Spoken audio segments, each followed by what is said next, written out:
Good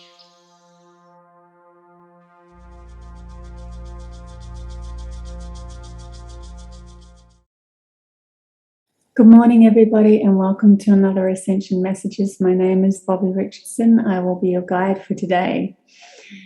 Today we are going to talk about the different missions that people have.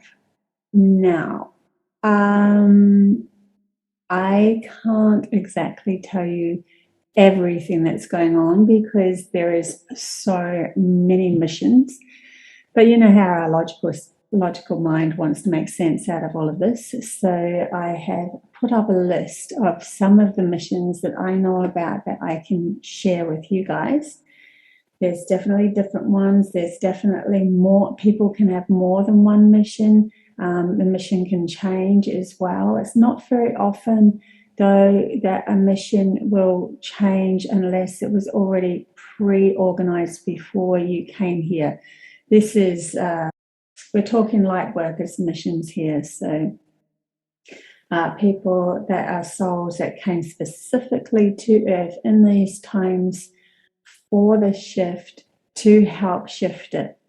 And one of the first indications that you are one of those people is that you can see through the veil of what's going on, that there's an imbalance in an injustice on the earth at the moment through humanity's reality, that there's something that needs to be altered, to be rebalanced again, so that humanity can find their own sovereign soul and experience being leaders of their own reality again. First of all, any light worker, anybody who goes through this has to lose themselves to find themselves. So they probably would have found themselves in difficult situations, difficult families, having a lot of tower moments, which are moments where everything crumbles away and then they had to start up again.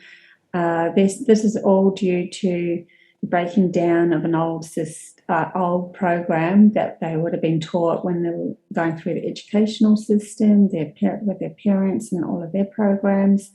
But they would have felt a sense and an urge to know more, to be curious.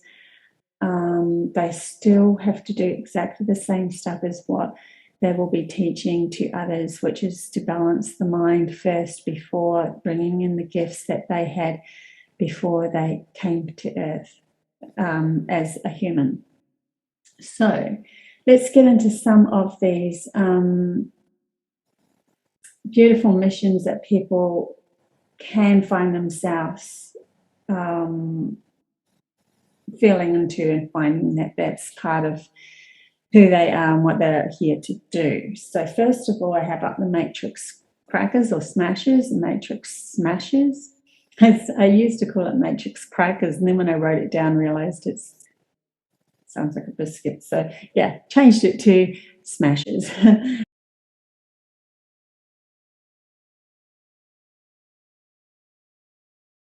Matrix smashers. Now that's people like David Icke, people that are here that would have even just been activated, that are in the arena of right in the thick of the system. We're talking politicians that have just awoken.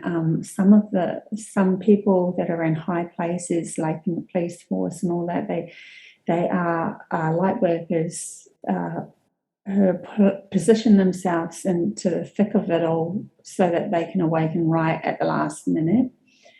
And they're here to unveil the deception and then to warn the people or tell the people there's something not quite right with the way that they've been led, and that there has been deception pulled over them. They literally are the ones that, like in The Wizard of Oz, they look behind the curtain and see the man that's working, the deception, the Wizard of Oz kind of thing. The next one I have down is the activators.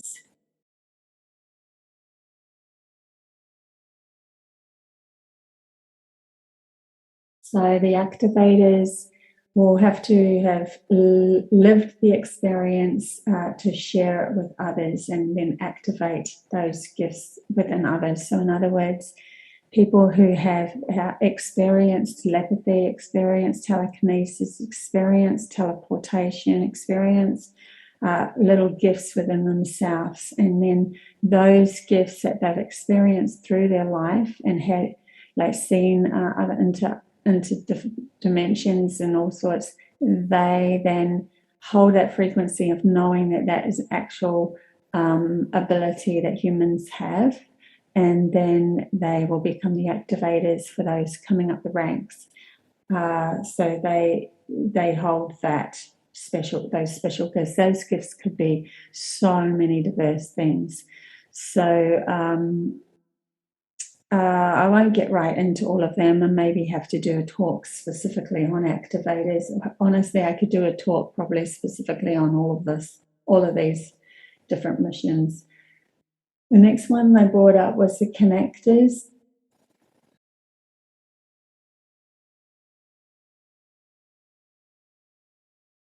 They are the people, those who are bringing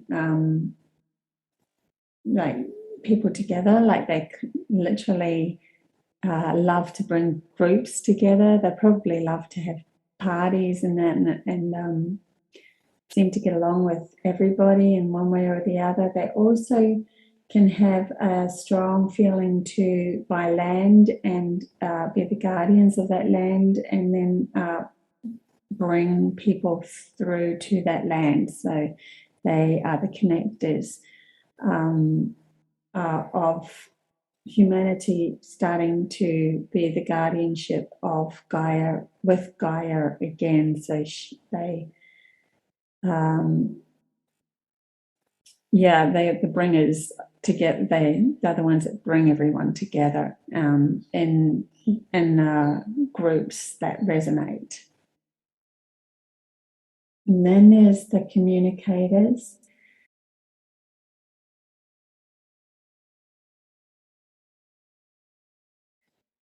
The communicators, people have probably had UFO experiences who eventually introduced their benevolent beings that they communicated with,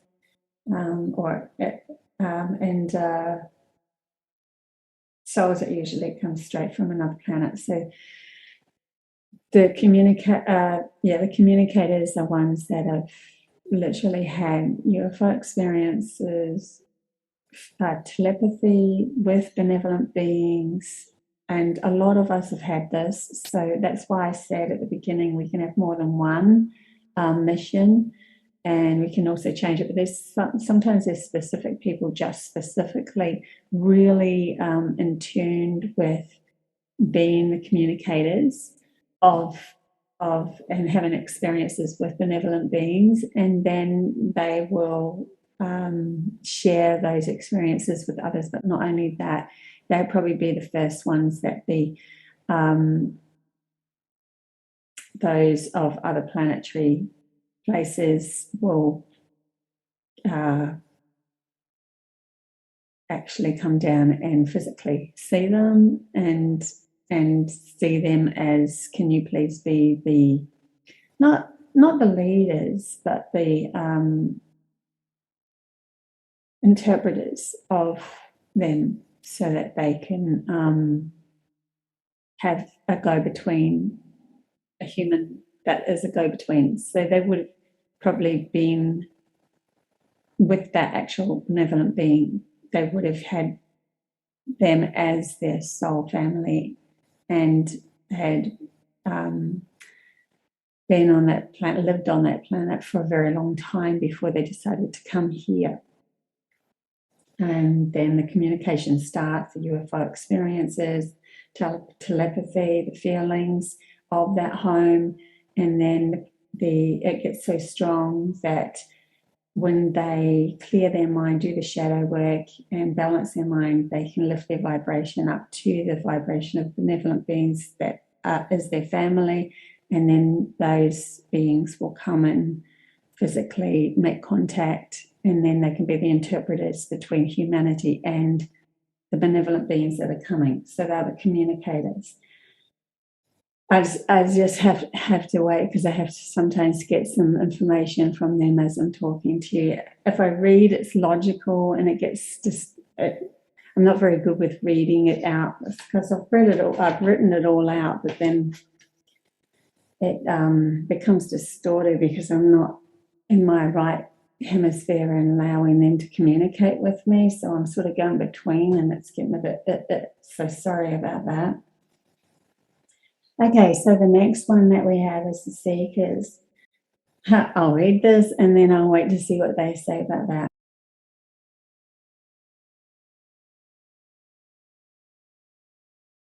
Okay, Seekers, those who are curious, whose curiosity brings in gifts, usually meet an activator. Okay, so the Seekers are people who literally have the gifts, a specific gift that they're bringing here on earth, and that is their mission. So their mission could be just to teach others or experience and guide others to learn about telepathy, or it could be just they really are really good at just telekinesis, or they're really good at teleportation, or so they have specific gifts that they're really good at. So they're called the Seekers.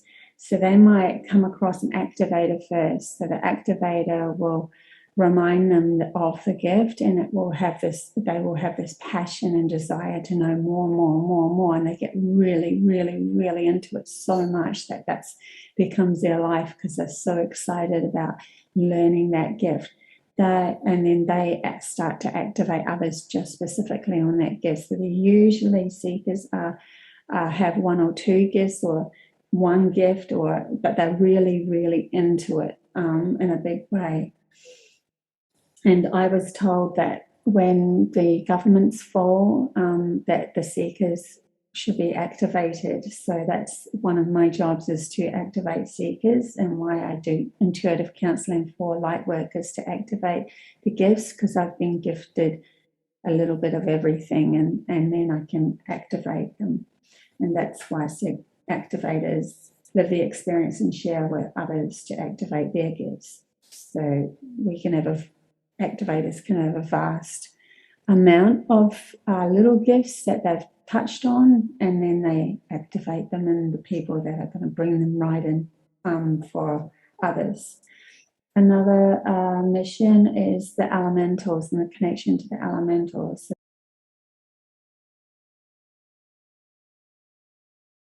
Their last life was in the Fey dimension. They've been born now as a human to connect and reactivate humanity with the Fey folks. So they usually have even appearances of being elemental, so they'd have the fairy features or the gnome features, or the they can look like dwarfs, and not to say that all dwarfs are, but they probably have got a very strong connection to that other reality, and their whole presence of being here is to then activate back into realizing that humanity has lost a link, and the link is the elementals that are the go-between the plant life and Gaia herself and humanity, and they would be able to show humanity different dimensions, live on with Gaia, and all sorts. There's so much more to learn when it comes to the Fae folk. So they can look like them. They can often have fairy rings growing outside their home, and when that happens, it's because they're literally being activated by the fairies, by the Fae clan again. If they're in a gnome, gnomes are more welcoming people, and they love to cook for everybody. So there's all these different fractions of elementals. They're not all the same either, but they have a real strong connection to Gaia, to Mother Earth as well. So they could be activated as their mission to connect the elemental world to humanity. Then there is the energy healers.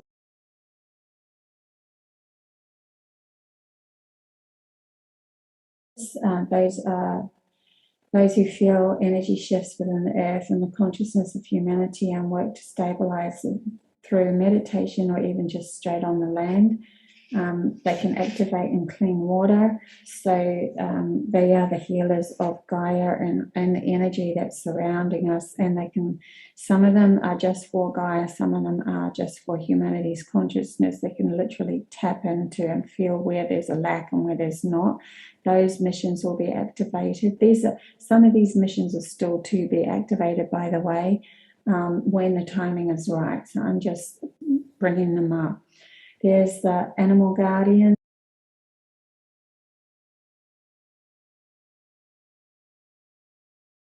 So guardian of animals, and they have a strong communication with be able to tap in with animals, feel like they have almost communication with them. There are some that are already activated in this. And they bring in the wisdom of the animals. So they first up, they learn how to be telepathic. And that will expand their reality into all sorts of things, but they literally love to communicate with animals, and they are the guardians of them, not the owners. There's no ownership of any other life form, right? Then there's also the logic holders.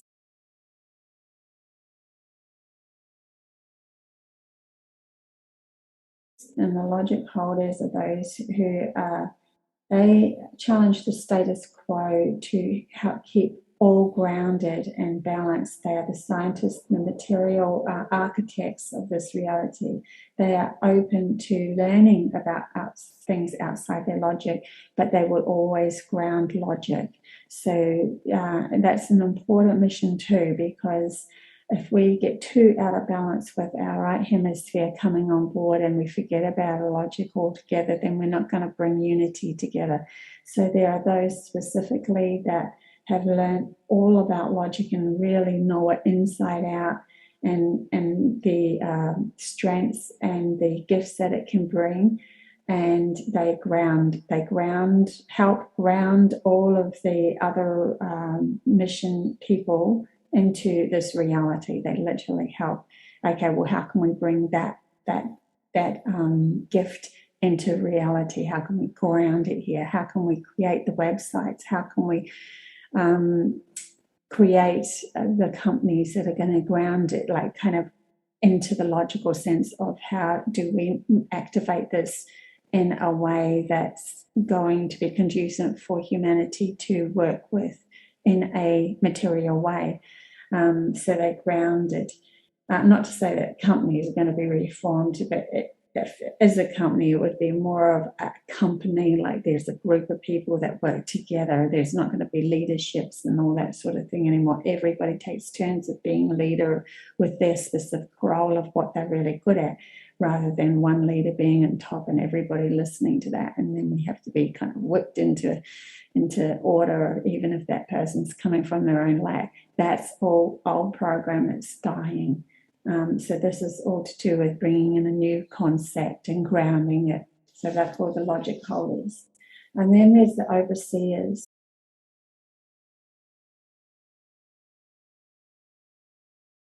Overseers. Now, everything that I've said so far is not everything, right? There is so much more, so many more missions. And if none of these resonate with you, but you have a passion and a desire for something, there's just so many more. I'm only bringing up a few here. But then there's also the overseers. The overseers are those who whose lives have experienced all of the above. Like they literally have experienced everything. They've stepped into different dimensions. They've experienced all the different gifts. They've experienced communication, being able to balance energies, everything. They just have this overall experience that probably not a good, like really, really good at one or two of them, or they're just overall, they're overseers of everything. So these lives have experienced all of the above and oversee the new energies coming in, so they can literally feel all the new energies coming in to help activate, connect, communicate, ignite gifts and other dimensions on earth when needed with the people that come into their reality. So I find myself being in that concept because of the life I've lived with beings coming to me and showing me their gifts, and I've had a little bit of everything. So I have felt, I have actually been telepathic and had telekinesis and felt into teleportation, and I've experienced the new frequencies and new earths, and I've communicated with the elven folk, and I've had so that's why I can bring up this list of all these different things. But there is people that are specifically here on their mission to bring that in even more, and they will know more than me on those specific things in the end. So we're all like bouncing off each other and teaching each other as we go, and there's not one person with one mission that's better than the rest. We are all absolutely equal on this. We all have just a piece of the puzzle that fits into the puzzle. And then there is... oh, I started getting some other message then. It flipped away. That's okay. So yeah, so these are the different. That's interesting.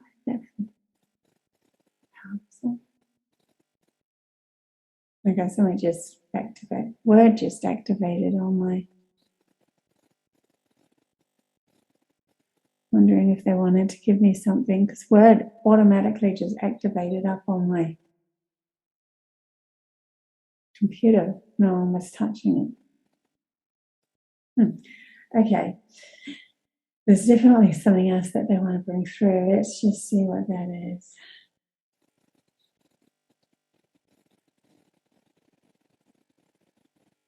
Oh, I know everything that I've said has to be activated. We're going through shadow work at the moment, and we're going through many tower moments. If something's not shifted in this, and with these higher frequencies, literally, it's almost like the shadow work's opportunity has happened. You know, you doing the work yourself. If you haven't shifted something now, it's literally a tower moment. So if you find yourself going through tower moment after tower moment, in other words, something that comes to you and it breaks everything down and just makes everything crumble, and you really face smack into what you've not been supporting yourself with, and it's really quite painful in that moment. That's happening for a reason, but because we're in a position of realizing how to get out of that mindset and bring ourselves back to the moment as soon as possible, and living in that frequency of the moment, then those things they'll be rattling around in the background of our mind after a tower moment happens, but they're not taking over our life, so we can still keep moving forward, and then we're bringing these emotions through a little bit at a time as they come up, just to purge them rather than to repeat them in our life, because we want to be able to purge these emotions of self-loathing and doubting and all of that, rather than repeating them over and over again, like what the logic would have done in the old program. So it's literally bringing things to the surface now so that we can see exactly where we're lacking and what we're not supporting in ourselves. We can challenge ourselves to purge that energy, see where we can now support ourselves again, no longer look outside ourselves for that support. That's why we're really having to do this work on our own. And you'll find a lot of people have fallen away. But then when we start to activate our gifts, we'll start to collaborate with those who have similar gifts or that activate us, and we will start to raise our vibration into our missions, and then our missions become our life goals. And also they're telling me with the missions, anyone who's stepping into their mission because of the energy shift at the moment will be fully supported. So we're talking monetary here, abundance, whatever you need and the time that you need it will come to you, because the support that you have within your heart is reflected. Universe always reflects what you're supporting. The reason why so many humans were in lack of before is because they didn't support themselves. They were looking outside themselves to be supported, and that means that person or that company or that government had hold on humanity to be able to take away money whenever they wanted. We didn't have the support of ourselves, so the universe didn't support ourselves. We looked outside of ourselves for that support and abundance. When we take our support back of who we are, and we love ourselves full-heartedly, and we bring up the gifts that we have, and we start sharing them with the world, the universe will support that. It couldn't support what you were looking at to somebody else to support before, because you weren't supporting yourself. You were coming from a lack of. So now that you're supporting yourself, the universe will automatically, abundantly support you. So I think that's what they wanted to bring through. So that's a little bit about missions. And I'll just happen to see if there's any other information. Okay, they're telling me I'm probably going to end up bringing up more in the future. So there's going to be even more missions that I can bring up for you guys as well. So I'll leave it there. Thank you very much. Love you guys. Bye.